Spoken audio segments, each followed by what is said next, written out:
Hello gang, good to have you all back again. For those of you tuning in for the first time, I am the Articulate Grunt. Welcome to my channel. I know I sound like crap. Last weekend I went to the Lincoln Days, which is kind of a annual state convention get-together for Republicans. I'm not a diehard Republican, I'm not a diehard Democrat, I'm an American. I'm somewhere in the middle. I've got views that mesh up with both groups. I've got views both groups despise. But a friend of mine, knowing how I like to get in and involved in things, let me know where it was and sent me an invite. So I went and attended and had some great time talking some stuff over with folks. Had some interesting times talking stuff over with some folks. Immediately afterwards, though, I came down sick. This is the best voice I've gotten back in a week. And yesterday, I hit my 101st subscriber.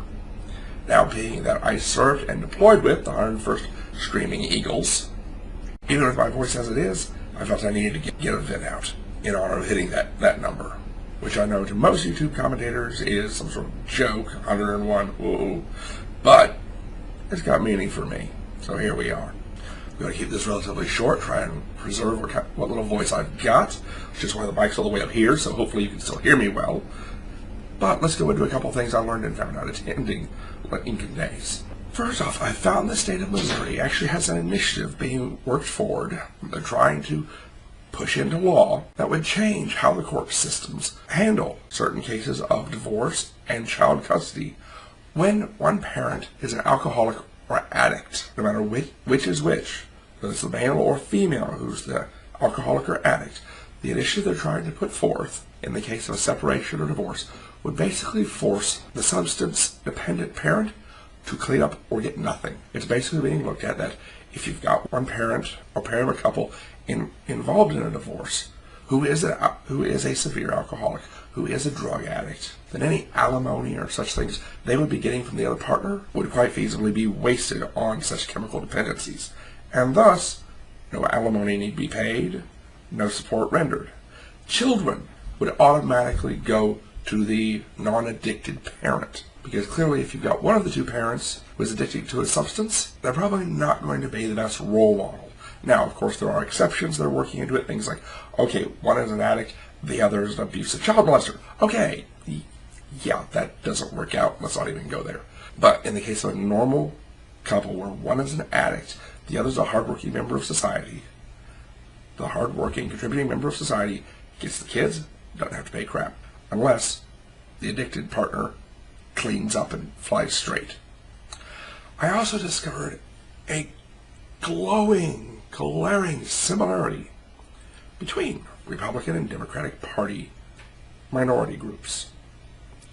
I've talked with both, I've had conversations with members of both the Democratic Women's Party, the Republican Women's Group, Black Republicans, the Democratic Black Caucus members, and some more such groups. I have found that both of them really hate when someone states the basic opinion, such as I did, that I don't care what your race, creed, color, religion, gender, or gender preference is when it comes to employment and similar such things. I don't care what the status quo percentage of population is. The best individual for a job should have the job. Why would you reduce the efficiency? Why would you reduce the potential output and quality of whatever job is being done merely to hire ethnic diversity? If that means you've got 10 job positions and they're all filled by frumpy old white guys, or you've got 10 positions and they're all filled by Asian women, if they're the best for the job,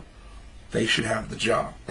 In the case of both sets of groups, both Republican and Democratic, they did not like that. They did not like that one bit, and gave me laundry lists of, oh, you can't do that because it's discriminatory. You've got to give a leg up so the next generation can.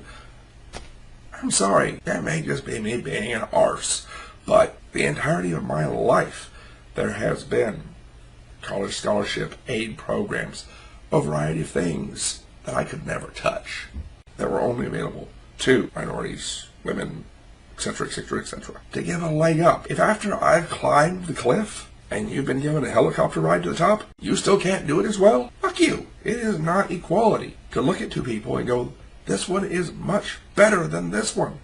but we're going to give this one the job anyway, because XYZ factor. Now, because I know somebody out there's going to do it, it's also not fair to go, well, this black guy's better, but we've got a mostly white dynamic. It might be stress in the office. Okay, he's better. He gets the freaking job. Now, that's just me and what makes sense to me. Feel free to post and mention your own opinion down below. And on a final note, I discovered the weakness of the Republican Party.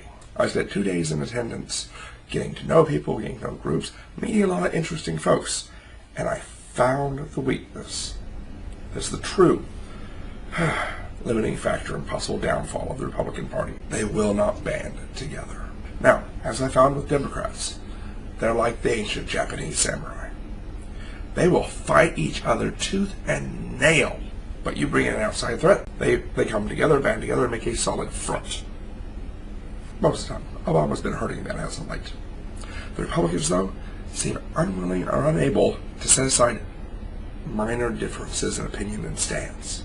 Can agree on 90% of the bulk of things, but have dozens of little side groups will all have their little 5%, 10% differences, their little pet project items that they are completely unwilling to set aside for the bigger picture, causing division and factionalizing within the party. If they cannot get past that, if they cannot overcome that, find a leader who will stand up and go, look, this is what we've got to work on. Set your little crap aside. I understand it's important, it's your lifeblood, but without the bigger group, you manage nothing. You fade and blow away in the wind. Set it aside for the larger agenda, that then once it's attained, once the power base is in place, we can look at the little things again. Keep reminding us of it, but don't hold us hostage with it.